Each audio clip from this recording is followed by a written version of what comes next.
अस्सलाम वालेकुम। हमसे सवाल पूछा गया है कि अगर कोई बंदा रूहानी सीखते हुए अभी उसने पूरा अरफान खुदी का जाम नहीं पिया होता और वो दुनिया से चला जाता है, या रूहानियत की कोशिश करते हुए दुनिया से चला जाता है, तो क्या उसकी रूह को पढ़ाया जाएगा?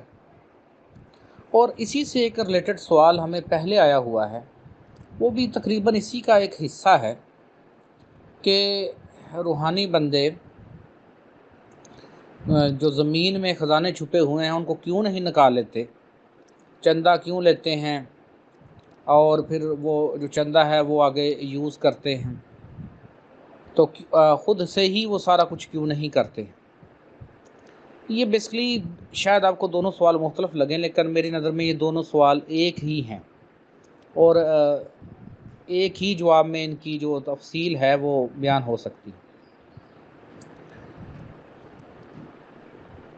आप जब इस दुनिया में आए हैं, शुरू से जब आप आ गए, तो आपसे पहले तमाम मखलूक़ात, तमाम जहान आबाद हैं, उससे जो अभी आप अपने आप को ख़ुद को समझ रहे हैं, लेकिन किसी को भी खिलाफत नहीं मिली। अल्लाह पाक ने किसी को भी अपना नायब नहीं बनाया। हालांकि फरिश्ते बड़ी बड़ी ताकत वाले हैं, जिन्नात के पास भी ताकत है, सूरज में कितनी गर्मी है, हर चीज़ को जला देता है, पहाड़ हैं कितने सख्त हैं, लेकिन इन तमाम चीज़ों में से किसी को भी खिलाफत नहीं मिली।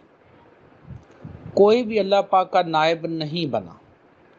अल्लाह पाक ने इंसान को बनाया और आपकी जो पैदाइश का मकसद है, आपके पैदा होने से पहले आपका मकसद मौजूद है।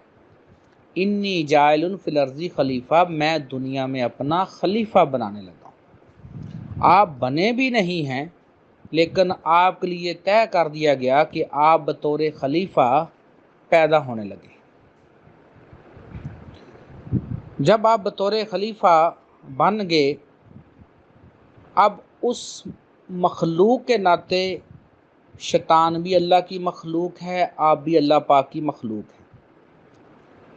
यहाँ शैतान ने आपकी हाकमियत को चैलेंज किया कि ये खलीफा बनने के काबिल नहीं है।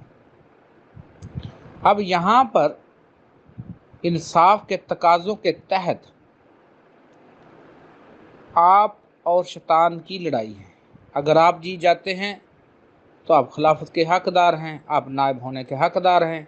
अगर आप हार जाते हैं तो बात ही ख़त्म।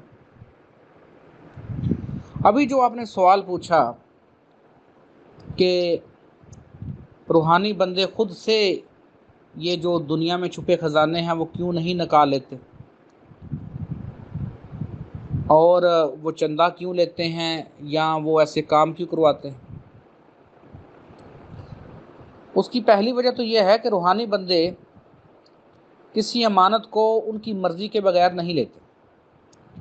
इसका वाक़या जब आप पढ़ते हैं, इल्म लदुन्नी वाले शख्स का वाक़या, तो वो बच्चों का जो ख़जाना है वो चाहते तो वो सारा ख़जाना ले लेते, लेकिन उन्होंने ख़जाना नहीं लिया।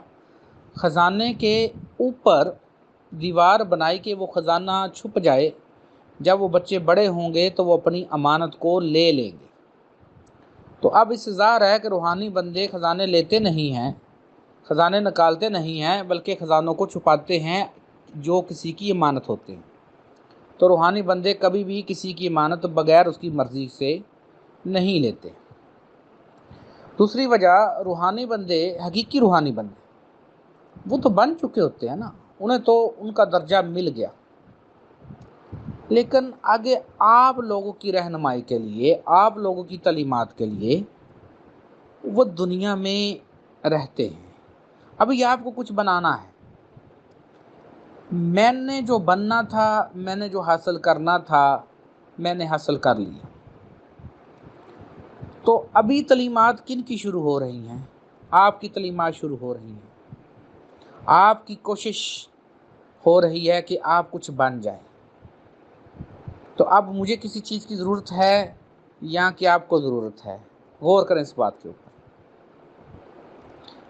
اور اس کا آگے میں نے آپ کو جواب دیا ہوا ہے کہ اس مٹی کے جسم کا جو اب شعور آتا ہے، اس مٹی کے جسم میں رہتے ہوئے ہمیں اس کے تقاضے پورے کرنے ہی کرنے ہیں۔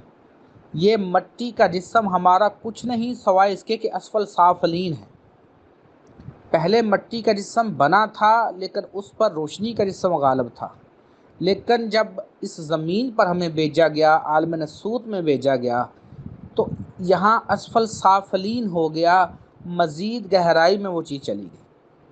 اب آپ نے اس دنیا میں رہتے ہوئے، عالم نسوت میں رہتے ہوئے اس اسفل سافلین سے نکلنا ہے۔ جب آپ بار بار قرآن پاک کو پڑھتے ہیں اور کچھ لوگ